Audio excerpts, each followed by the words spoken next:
Hi guys! Mapagpalang Friday today. So after ng live ko, unang-una sa lahat, nagpapasalamat ako sa mga taong pumapasok sa live ko today. Mega love shoutouts. At saka din sa mga talasender. Thank you so much Sir John Vergara, Jenny Tenorio, Sisi Loves muna sa lahat ng mga pumasok. Sa mga ka-teammates ko, Amor Robinson, Mi Amori, Dear Ashley, Sisi Loves, Love Ends Di Guzman, at sa lahat-lahat, hindi ko na kayo maisa-isa.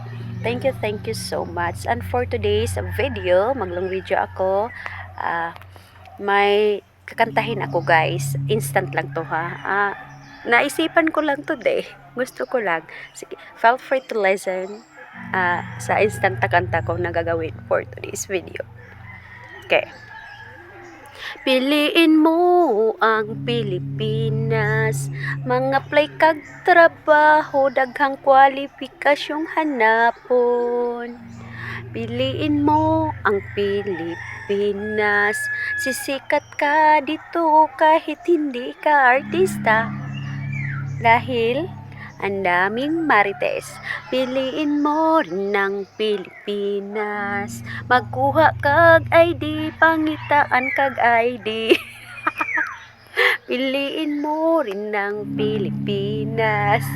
Grabe ang mga high standard, kaya ikaw dito na lang magstay sa piliin mo ang Pilipinas. Alam nyo guys talaga, ang Pilipinas talaga ay isa din sa pinaka mayaman na bansa kahit maliit man, dahil alam natin ang daming sources na napagkukunan.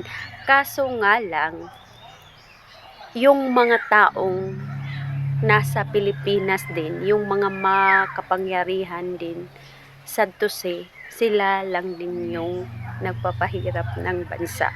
Lalong-lalo na sa area ng pag-a-apply natin ng, for example, trabaho. Kasi grabe ang high qualification talaga, high standard na hinahanap dito. Dapat alam niyo na guys kung ano yung mga hinahanap dito sa Pilipinas during mag-apply ka ng trabaho. But sad to say, yung sahod mo is not enough sa qualification na hinahanap nila. But ba dito grabe ang ng tao, grabe ang standard. Hindi ko inaano ha, but sa ibang bansa naman guys, alam naman natin kung willing ka talaga magtrabaho, wala nang madaming satsat. Tanggap. Except na lang kung talagang inaano mo talaga na may ka, degree holder ka, so yung kumpanya na applyan mo is maghanap din ng standard na yan.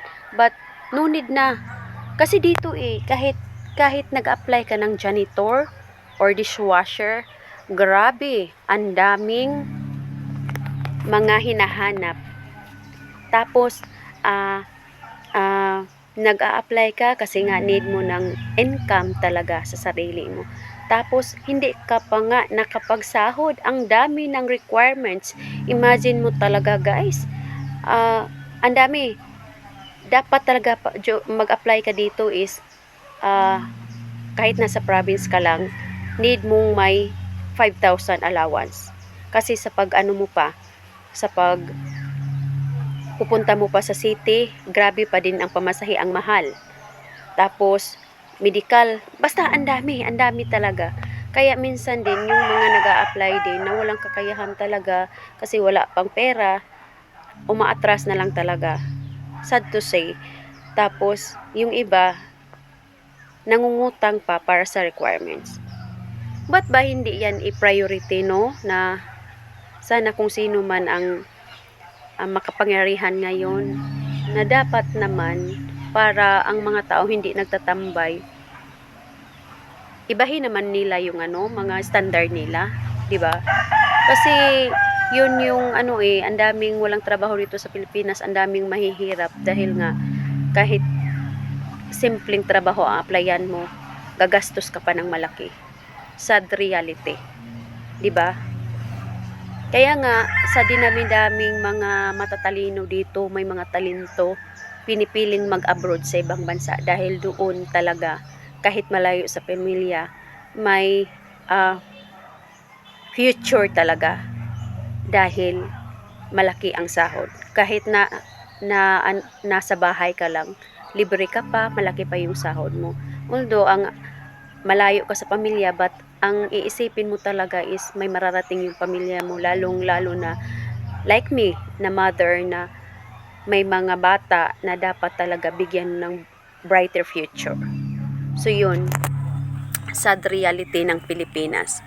Kaya piliin natin ang Pilipinas. Grabe ang kwalifikasyon. Trabaho ka 24 oras. Ang matanggap mo lang is 450 pesos. O diba? Grabe talaga. Minsan din may mga din na nag-overtime ka pero hindi enough yung binibigay nila na overtime sa'yo.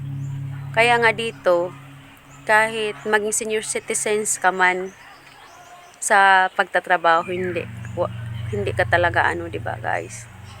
Nagkautang-utang ka pa, utang ka pa. Kasi ang solusyon din dito is, ang dami ng mga pautang. Hay, iba talaga ang Pilipinas. Sana naman mo improve na. 2024 na guys. Sana hoping for that improvement.